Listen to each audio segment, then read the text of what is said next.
واجب الاحترام معززین سامعین و حاضرین حضرات،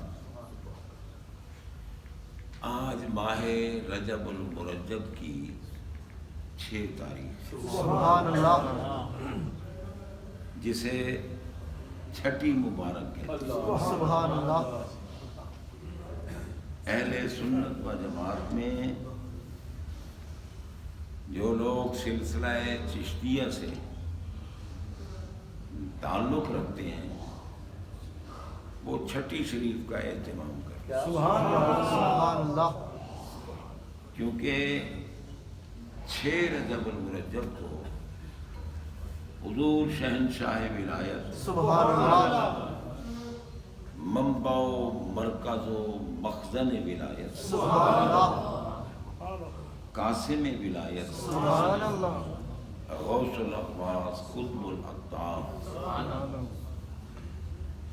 سلطان الہند سبحان اللہ، عطائے رسول واہ، غریب نواز خواجہ سید معین الدین حسن اجمیری سنجری رضی اللہ تعالی عنہ کا وصال پاک۔ یہ وہ غریب نواز ہیں جن کو ہمارے آقا علیہ الصلوۃ والسلام نے خود سلام کے جواب سے نوازا۔ سبحان اللہ، سبحان اللہ، جواب تو آپ ہر ایک کو عطا فرماتے ہوئے جو صحیح العقیدہ ہے، لیکن ان کو ظاہری لفظوں میں جب یہ گئے نا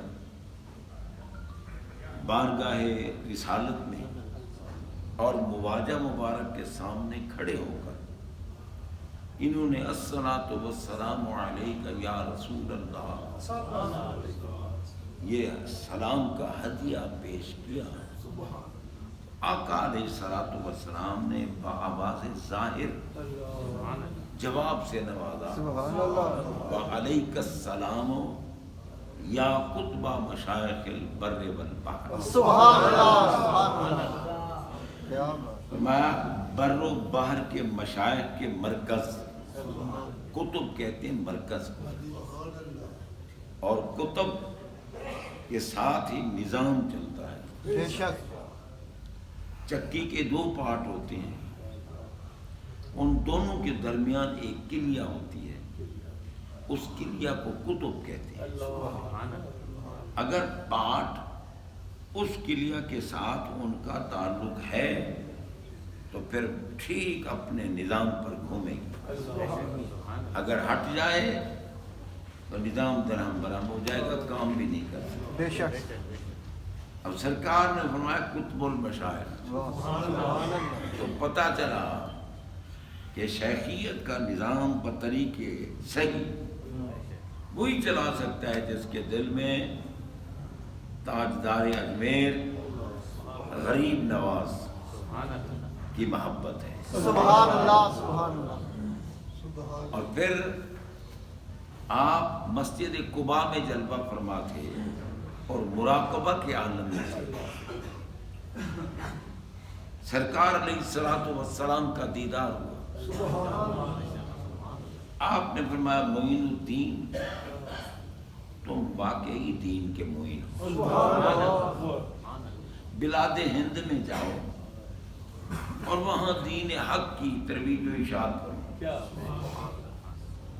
آپ نے عرض کی سرکار میں تو ہند جانتا ہی نہیں، فرمایا جو بھیج رہا ہے راستہ بھی دکھا۔ سبحان اللہ، سبحان اللہ، اور میرا خیال ہے کہ جب سرکار نے ان کو راستہ دکھایا نا ہند کا، تو بالخصوص لاہور دکھایا، سبحان اللہ، سبحان اللہ، اور حضور داتا سرکار کا مزار پر انوار دکھایا۔ سبحان اللہ، سبحان اللہ، فرمایا یہ ہمارے خاص ہیں، ان کے پاس ان کو ملتے ہوئے جانا، اور منزل تمہاری اجمیر ہے۔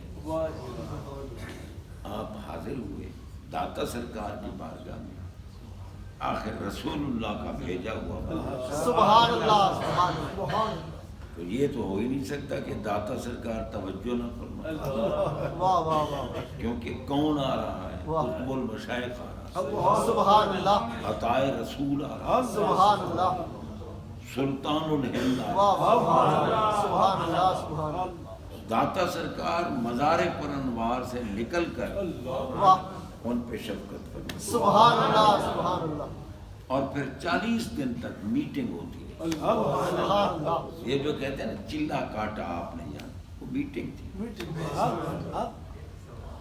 حالات پہ گفتگو کرتے رہے، تبصرہ ہوتا رہا، اور چونکہ ولی را ولی میں شناسا، ولی کو ولی ہی پہچان سکتا، ملا کو کیا پتا، وہ کہتا ہے جی داتا تو ہے ہی کوئی نہیں سوائے اللہ کے، وہ بھی ٹھیک کہتا ہے بیچارہ، کیونکہ ان میں داتا ہو سکتا ہی نہیں،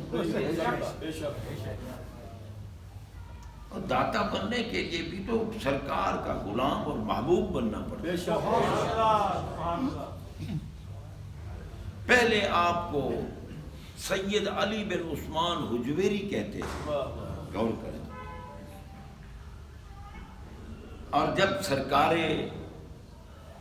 اجمیر تشریف لائے تو آپ نے جب آپ کے ساتھ ملاقات ہوئی، میٹنگ ہوئی، تو پھر آپ نے دنیا کو بتایا کہ یہ کون ہے قبر والا، گنج بخش فیض، سبحان اللہ سبحان اللہ یہ ان کا عقیدہ ہے، اور اللہ کا کرم ہے کہ ہمیں اولیاء والا عقیدہ عطا فرمایا۔ سبحان اللہ بے شک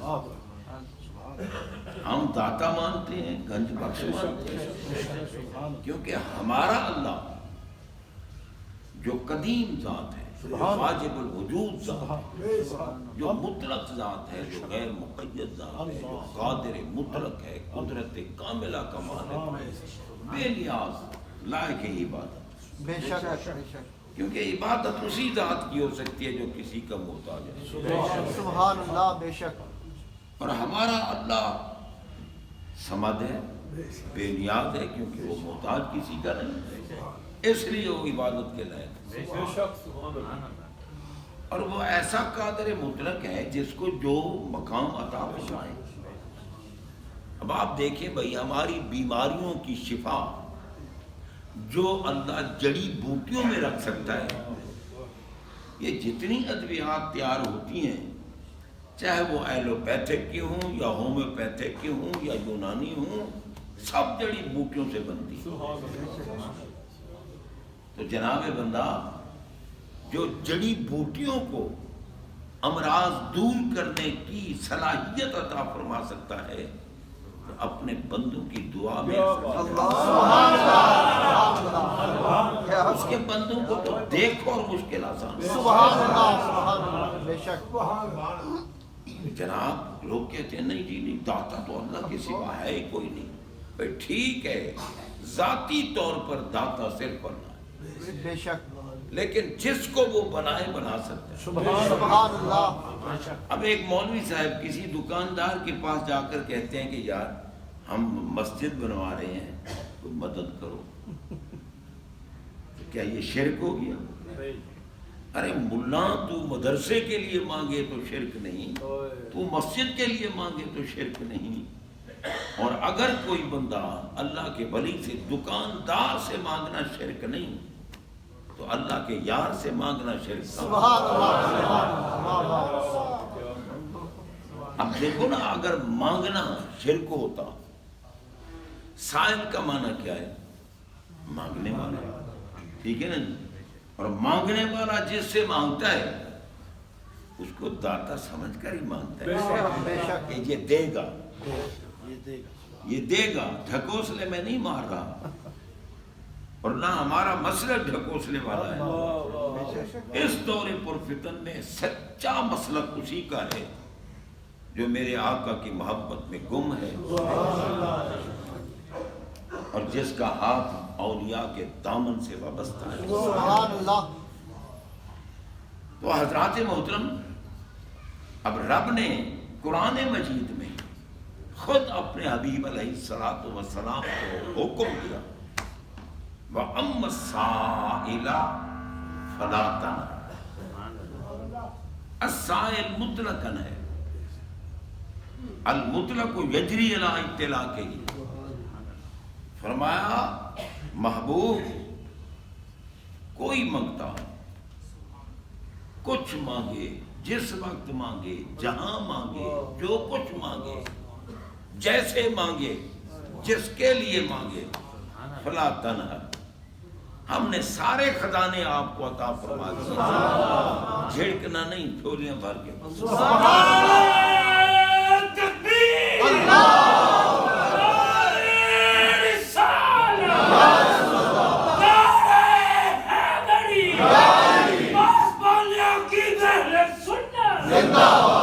غور کیجیے جناب بندہ، اب یہ قرآن مجید کی بات ہے، کسی منگتے کو جھڑکنا نہیں، ورنہ رب نے فرماتا کہ اگر آپ سے کوئی مانگے اسے ڈنڈے لگاؤ۔ کیوں مانگتا ہے آپ سے؟ کیونکہ آپ غیر اللہ ہیں، اللہ سے مانگے۔ اب میں نے کہا ملا تجھے کیا پتا کہ غیر اللہ کون ہوتا ہے، ولی اللہ کون ہوتا ہے؟ غیر اللہ اس کو کہتے ہیں جو اللہ سے دور کرے، اور ولی اللہ اس کو کہتے ہیں جو اللہ کے قریب کرے۔ اب آپ دیکھیں اگر یہ اللہ کے بندے غیر اللہ ہوتے تو آپ لوگ کلمہ پڑھتے ہیں یا نہیں پڑھتے؟ بے شک پڑھتے ہیں۔ کیسے پڑھتے ہو؟ ایک دفعہ تو پڑھ کے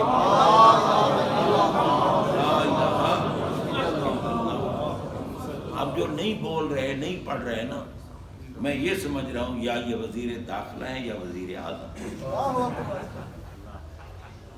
کلمہ بھی نہیں آ رہا۔ لا الہ الا اللہ محمد رسول اللہ، میں خطابت کے انداز میں گفتگو نہیں کر رہا، سمجھانے کے۔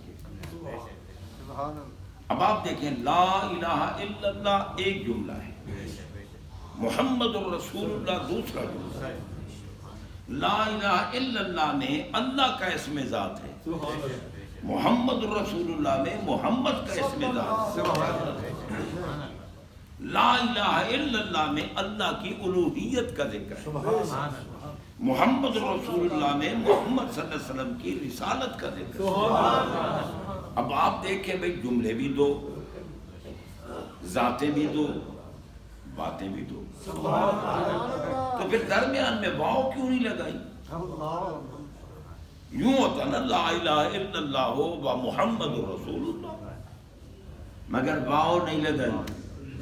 کیوں؟ واو ہے حرف عطف، اور حرف عطف جو ہے نا وہ مغایرت پہ دلالت کرتا ہے، غیریت پہ۔ واو کا ما قبل ما بعد کا غیر ہوتا ہے، واو کا ما بعد ما قبل کا غیر ہوتا ہے۔ رب نے فرمایا پاگل ہو گئے ہو واو لگاؤں، اور محبوب غیر اللہ ہو تو واو لگاؤں، وہ تو حبیب اللہ ہے، اس لیے لا الہ الا اللہ ہو۔ رب غیر نہیں بناتا، تو موزی کون ہے جو غیر غیر غیر کی بکواسیں کر رہا ہے؟ اللہ کے تمام محبوب بندے غیر اللہ نہیں ہوتے، کوئی حبیب اللہ ہوتا ہے، کوئی محبوب اللہ ہوتا ہے، کوئی ولی اللہ۔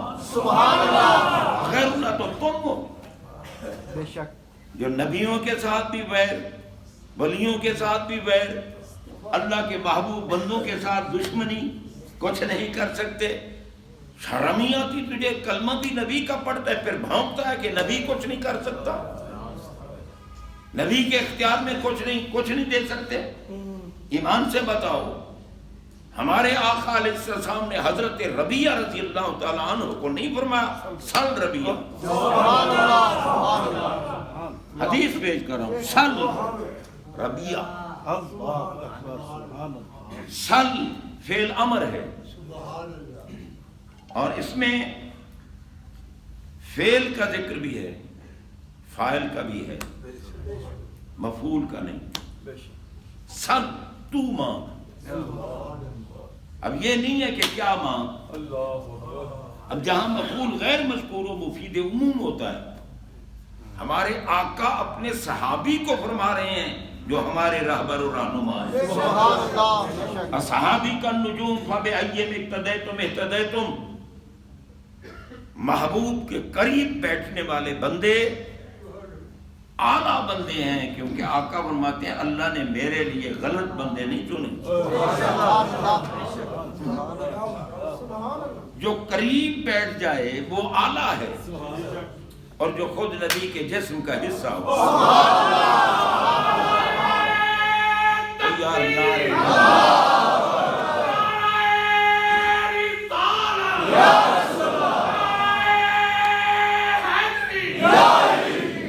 تو جناب بندہ غور کیجیے، ہمارے آقا علیہ الصلوۃ والسلام اپنے صحابی سے فرما رہے ہیں سب مفعول غیر مذکور ہے، اور جہاں مفعول غیر مذکور ہو مفید عموم ہوتا ہے. کیا مطلب؟ ربیہ مانگ، جو کچھ مانگتا ہے مانگ، جتنا مانگتا ہے مانگ، جس عالم کی شے مانگتا ہے مانگ، جس کے لیے مانگتا ہے مانگ. فرمانے والے ہمارے آقا ہیں، مار رہے ہیں صحابی کو. تو انہوں نے، اب دیکھو نا، آپ نے فرمایا نا سل، آپ نے یہ تو نہیں فرمایا کہ مجھ سے مانگ، میں سل. اب اگر صرف مانگتے تو ملا پھر بھی یہاں اڑنگی میں لگاتا کہ جی انہوں نے اللہ سے مانگا ہے، مگر وہ بھی تو صحابی تھے نا. انہوں نے جب مانگا تو کیا کہا؟ اسألک، حضور میں آپ سے مانگتا ہوں. اب بتا صحابی شرک کر رہا ہے؟ جو صحابی کو مشرک کہے وہ شیطان کا بیٹا ہے، اور جو صحابی کو عظمت والا مانے وہ رحمان کا بندہ ہے. میں سل، مانگنے والا کہتے ہیں اسألک، آپ سے مانگتا ہوں. کیا مانگتے ہو؟ مرافقتک فی الجنہ. سرکار یہاں غلام ہوں نا، قریب کھڑا ہوں، وضو کراتا ہوں، خدمت کرتا ہوں، بس جنت میں بھی مجھے اپنے قریب، جنت میں بھی قریب رکھا. ہمارے آقا میں اب غیر ذالک، اور جنت میں قرب مل گیا کچھ اور بھی مانگا. اسی لیے چراغ گولڈا شہنشاہ ولایت نصیر ملت کہتے ہیں آج وہ مائل باتا اور بھی کچھ ہیں، آج وہ مائل باتا اور بھی کچھ. سرکار نے میں آوا غیر ذالک، اور کچھ مانگ. تو جناب بندہ غور کیجئے، کیونکہ اگر آقا سے مانگنا شرک ہوتا اور سرکار نے فرمایا سل، تو صحابی اسالو کا نہ کہتے، وہ کہتے اسالو، میں مانگتا ہوں. چلو مولوی کو بھی کوئی داؤ لاکھ مل جاتا نا، بھی اللہ سے اس نے مانگا. انہوں نے تو تصریح کر دی کہ اسالو کا، آپ سے مانگا، اور مانگی بھی جنت. اور پھر جنت میں سرکار کا قرب، درجہ بھی اونچا مانگ لیا. تو یعنی جنت میں کافر نے تو جانا نہیں، مومن نے جانا ہے، تو انہیں خاتمہ ایمان پہ ہونا بھی مانگ لیا، جنت میں داخلہ بھی مانگ لیا، درجے کی بلندی بھی مانگ لیا، آقا کا قرب بھی مانگ لیا. میرے آقا نے دے دیا. پتہ چلا کہ اللہ نے محبوب کو مختار کل بنایا ہے، مالک کل بنایا ہے. خالق کل نے آپ کو مالک کل بنایا. دونوں جہاں ہیں آپ کے قبضہ و اختیار. غریب نواز سرکار جلوہ فرما ہوئے، داتا سرکار مزار سے باہر آ کر ان پہ شفقت فرمائی، اور 40 دن آپ کی میٹنگ ہوتی رہی. اور جب آپ نے دیکھا تو پھر اعلان کیا گنج بخشے فیض نہ کہ سارا پیر کامل کامل. اور جناب آپ کا یہ عقیدہ ہے کہ یہ قبر والا جتنا مانگو یہ تو خزانے دیتا ہے، مگر ظرف بھی ہونا، اب برتن تو ہے نہیں، اور بندہ کھڑا ہے دریا کے کنارے، اور کہہ جی دریا تو پانی نہیں دیتا، او پاگل تیرے پاس برتن ہو تو پانی دے، دریا میں تو کمی نہیں آتی، بے ظرف تو تو ہے، گلہ ولیوں کا جن پر وہ نگاہ ڈالیں۔ یہ کس غریب نواز کی بات ہو رہی ہے جن نے ایک نظر ڈالی 90 لاکھ ہندوؤں کو کلمہ پڑھا، تو بسترے اٹھا کے مر گیا، ایک کو بھی کلمہ نہ پڑھا سکا، اور ہمارے آقا نے ہمارے غریب نواز نے 90 لاکھ کو کلمہ پڑھا، بیعت پا 90 لاکھ کو۔ تو جناب بندہ اللہ نے فرمایا ان اولیاء الا المتقون، میرے ولی صرف وہ ہیں جو متقی ہیں، جو پرہیزگار ہیں، یہ لٹوں والے ولی نہیں ہیں، یہ جو غسل بھی نہیں کر سکتے، یہ ولی نہیں، بھنگی ولی نہیں، چرسی ولی نہیں، شرابی ولی نہیں، یہ نہیں ہے کہ کسی کے ہاتھ میں اعلیٰ قسم کا آستانہ آ گیا، روضہ اونچا آ گیا اور وہ کہے میں بھی پیر ولی ہوں، نہیں، ولی وہ ہے جس کی زندگی کا ہر لمحہ تقوی اور پرہیزگاری کے ساتھ، یہ سب سے بڑی کرامت ہے۔ جناب حضرت جنید بغدادی رحمت اللہ علیہ کی بارگاہ میں ایک بندہ آیا، 2 سال رہا، 2 سال کے بعد کہنے لگا حضور مجھے اجازت۔ بھائی یار تو آیا ہے، خدمت کرتا رہا ہے، تم نے کوئی بات نہ پوچھی ہے نہ کہی ہے، کیوں آیا تھا؟ کہنے لگا سرکار میں آیا تھا بیعت ہونے کے لیے، مگر میں نے کوئی کرامت نہیں دیکھی، اس لیے میں جا رہا ہوں۔ آپ میں یہ بتا 2 سال رہا ہے نا ہمارے ساتھ، کوئی شریعت کے خلاف کام کرتا یا بات کرتے ہوئے تو نے ہمیں دیکھا ہے؟ نہیں یہ تو میں نہیں دیکھا، تو میں اس سے بڑی کرامت، ارے شیطان کو تو ہم نے مات کیا ہوا ہے، اس پہ ہم غالب ہیں، اس کو تو بھگایا ہوا ہے، وہ تو صحیح راستے سے ہٹاتا ہے۔ جس بندے سے 2 سال شریعت کے خلاف ایک لمحہ بھی کام نہیں ہوا، بتا تو اور کون سی کرامت؟ الاستقامت خیر من الف کرامہ، ولی ہے ہی وہ جس کا دل محبت محبوب سے آباد ہو اور وہ آقا کے ہر حکم پہ عمل کرتا ہو اور ان کے نقش قدم پہ چل کے عمل کرتا ہو اور ان کی نسبت سے پیار کرتا ہو۔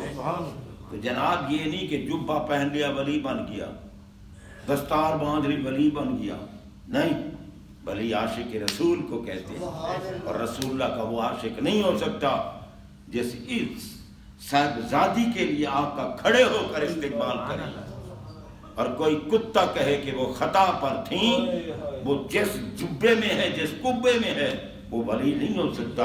ولی وہ ہے جو میرے محبوب کے در کے کتوں پر بھی عاشق احترام کرتا ہو۔ جناب بندہ یہ اہل سنت و جماعت جو ہے نا یہ آقا کی ہر نسبت پہ قربان ہے، اور غریب نواز ان کی اولاد بھی ہیں اور ان کی امت کے کامل ولی بھی ہیں۔ بابا فرید گنج شکر یہ ان کے مرید کے مرید ہیں۔ اللہ تعالیٰ عمل کی توفیق عطا فرمائے۔